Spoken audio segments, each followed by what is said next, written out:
Hi, I'm Tracy Sofra and welcome to the Women of Wealth podcast. What if I told you that you could own an investment property for just on, say, $100 a week? And this property could be worth over $1 million in just 7 to 10 years. Sounds crazy, right? I know. I want to share with you in this particular podcast, it's a bit numbery, there's a lot of numbers going on, but I have a unique investment strategy that allows you to get into the property market for less than a dinner, going out to dinner, $100, yeah? And it is absolutely life-changing. Just imagine what it could mean to the end result for you and what it could mean to have the type of lifestyle you've always wanted with this ability to catapult to another level. So all it takes is $100 a week to get started. So if you've been telling yourself that property or investing in property isn't for you and it's off the table, think again. It's time to think about it again, and it's time to revisit this because this strategy works. And I've been implementing this strategy not only with my own investing, but also with clients for over the last 25 odd years. I'm going to break the numbers down. So what I suggest you do in this particular episode is grab a piece of paper and grab a pen because I'm going to share with you the numbers and I'm hoping this is going to make sense.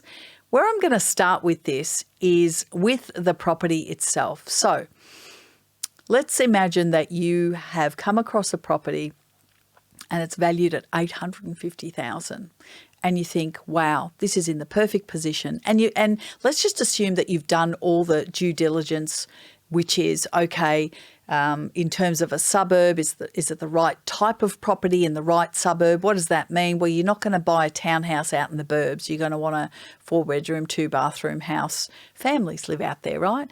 And you're not going to be looking for a house 7 to 10K radius out of the CBD. You're going to be looking for apartments, units, townhouses, that type of thing. So making sure you're investing the right type of property for the right area, making sure that the infrastructure's there, the schools are there, the shopping centres are there, you can get on the freeway relatively simply, making sure all the boxes are ticked from a property point of view, and you're excited, it's $850,000 and you're thinking, oh my God, how am I going to make this happen? Right, write down $850,000. That's the purchase price.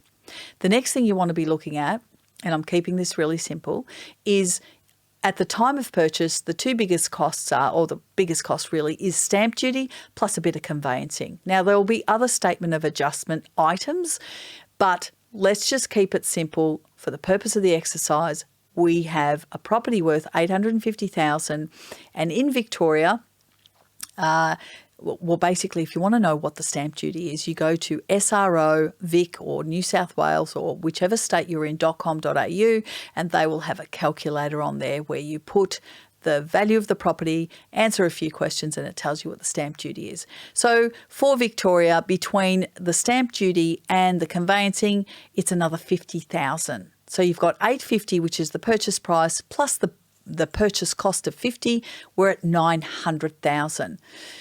Okay, when you purchase an investment property, my recommendation is always to have 20% deposit. Why?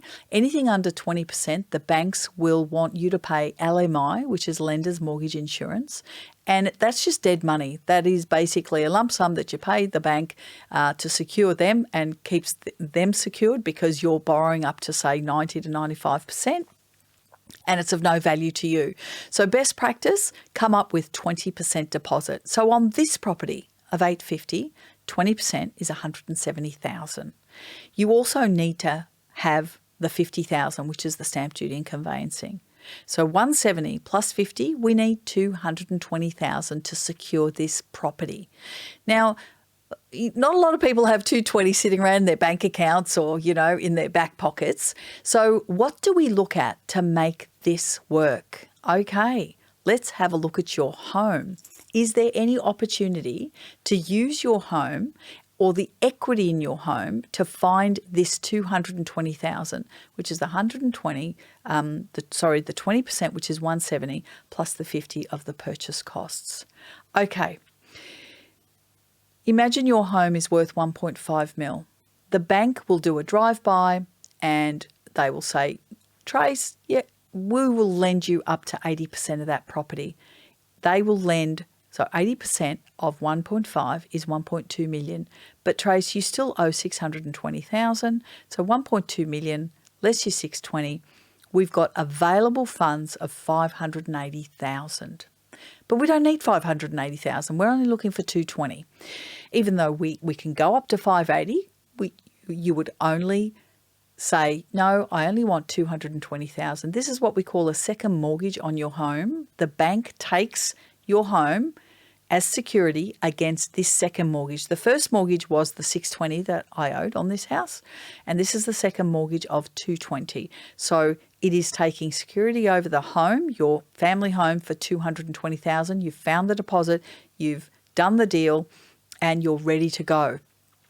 At settlement time, whether it's 30, 60 or 90 days, you need another 680,000 to settle on that property.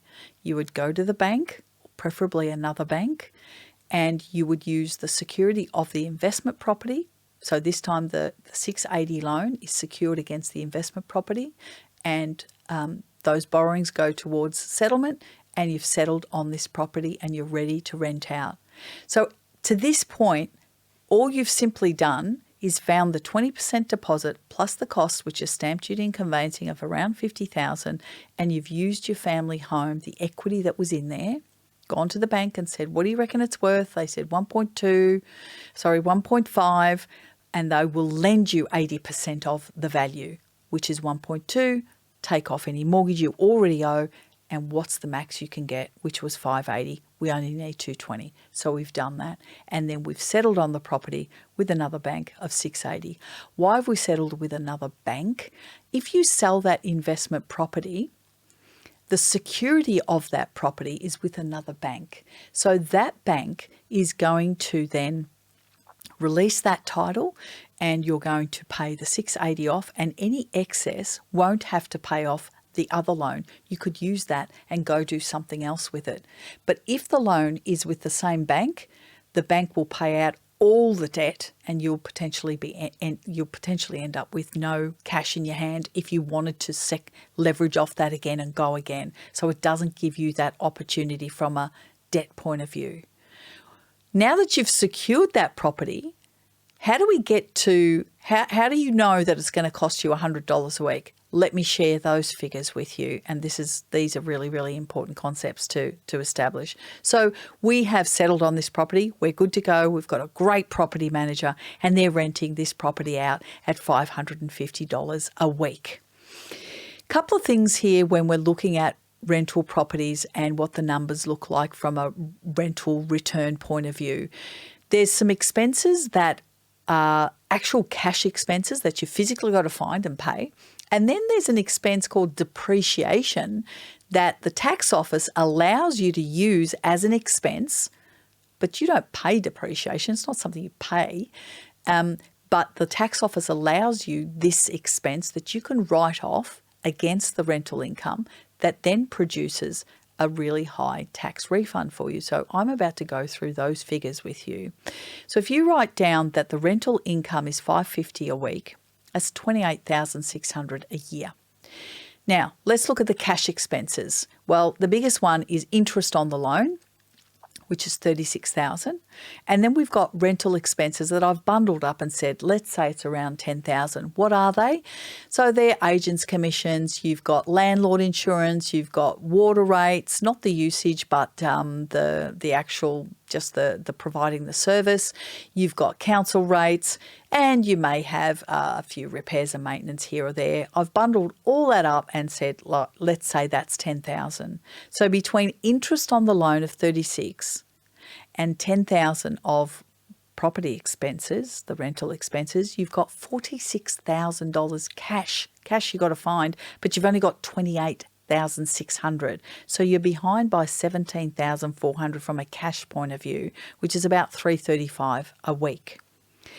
When you go to lodge your tax return, you get to claim depreciation on fixtures and fittings, which are things like carpets, drapes, hot water services. You've got air conditioners, things like that. Yeah. So that is on a diminishing value of around 20-25%, and that expires after a certain period of time. But the big one here is called your building write-off. It's 2.5% of the construction cost of the home or the apartment or the unit. So once you get that figure, 2.5 straight line for the life of that. In my example here, the depreciation on fixtures and fittings is $7,000 and the building write-off is $10,625. That's a total of $17,625. But you didn't pay $17,625. You actually paid for that report to tell you these figures. A quantity surveyor does this. You pay about $500 to $600. You get this report that tells you every single year what these deductions are. You can claim that quantity surveyor report, by the way, for $500 to $600. And in this report, every year, your accountant will put these figures in there, but you physically don't have to pay $17,625, right? So when you go to lodge your tax return, you do put in your $28,600, which was your $550 a week rental income. You do put in your interest on loan, $36,000. You put in your rental expenses, the cash ones that you already paid, and then you put in another $17,625 as an expense, which you didn't physically pay for. And then your tax loss becomes your tax loss becomes $35,025. I'll tell you what that's made up of. So your rental income's $28,600, your cash expenses are $17,400, your non-cash expenses, which is the depreciation, is another $17,625. That's a loss. This is what we call negative gearing of $35,025. When that loss goes into your tax return, the tax benefit you get of that is at your marginal rates. I've assumed a marginal rate here of 32.5 plus Medicare of 2, so 34.5 cents in the dollar. If you're in a higher tax bracket, the tax refund will be even greater. But at 30, most people sit around the 32.5. So at 34.5 cents in the dollar, that equates to a $12,084 tax refund in your hand that you can use to offset against the cash flow loss that you had of $17,400. So after tax, net cost after tax to you is $5,316. Divided by weekly, it's about $102 a week. So the tenant, what's the breakup? The tenant pays 62% of the total, which is the $28,600. The tax office pays 26% in the form of, this is the total cost, in the form of the refund. You're only accountable for 12% of the cost of running this property, but you own the property 100% in your name. That is absolute brilliance. Now, what you do with this refund can vary. That refund that you get of $12,084, you can use that to supplement the holding costs, as I've shown you. I've netted off the refund with what it's physically costing you. It's physically costing you $17,400, but the tax office gives you back about $12,000, $12,084, and therefore the difference is what you've got to pay. You can do that in a number of ways. You can wait for the refund to come at the end of the financial year, or if you're employed, you can go to your accountant. They can do a Section 221YD variation, which tells your employer to tax you less by that $12,000 so that you're actually getting that in your hands every single week or fortnight to help you offset that cost of that property. Couple of ways of doing that. That seems to be the most general, easiest way. The other way you can look at this is, I'm going to flip it a little bit, is if you've got, remember we've got the mortgage, you can say, you know what, I'm actually going to meet that cost of $17,400, which was $335 a week. I'm going to meet that cost. And at the end of the financial year, when I get this $12,000 refund, I'm going to pay off the loan with that. I'm going to take that lump sum and I'm going to pay it off the first loan, which is secured against my home, the $220,000. that's the first one you'd pay off because you want to release the title to your home. This is also a situation where a lot of people get nervous about, I don't want to expose my home to an investment. It makes me nervous. As I say, I've done this strategy for over the last 25, 26 odd years, and every single time it's worked brilliantly when clients have gone to retire and it's catapulted them to another level, and really the risk is so minuscule. But in terms of a debt reduction strategy, I recommend that you absolutely do not take that tax refund and have holidays and, discretionary spending and have fun and keep, renovating the house or the bathrooms or the kitchen.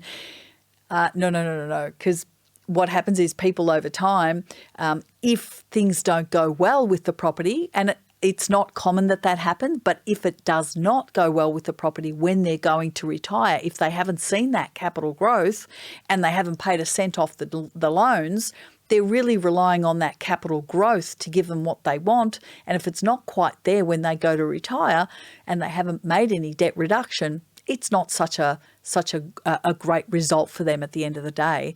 But you can use that refund to reduce your commitment down to $100 a week, or you can pay the $335 and use that lump sum to pay down debt at 100 miles an hour. So there's a multitude of options that you can use, and this strategy is incredibly flexible to do that. If you want to, and if you're young enough, you can then, after you've invested in your first property, over the next few years, you can go back to the bank and get another valuation and see what that looks like, to see if there's any equity in there to redraw and go again. But that usually takes a good amount of time, 5 to 7 years potentially, to go to the next one. So there it is. Turning $100 into $1 million property is easy enough to do. It really just requires the right strategy and the right property and the right mindset to get you to that next level. And really, investing is all about mindset. Investing is about keeping an open mind and about using every single asset that you have and every single capability that you have within your scope, and then using leverage, because leverage is a beautiful thing. And when you invest in property and you go into debt, that's good debt. That's what we term really good debt. That's what we call leveraging, using other people's money to catapult you to another level. And that's what it's all about. So with that said, good luck. I hope you have enjoyed this particular podcast. There's been a lot of numbers in there, but you can listen to it again and write down all the numbers. And good luck with your journey with property. Make sure you are subscribing to our podcast through your favourite platform and listening to previous episodes. And it's an absolute pleasure to be sharing all of this knowledge with you. If you want to deep dive into all of those numbers, just make sure to check out our show notes below.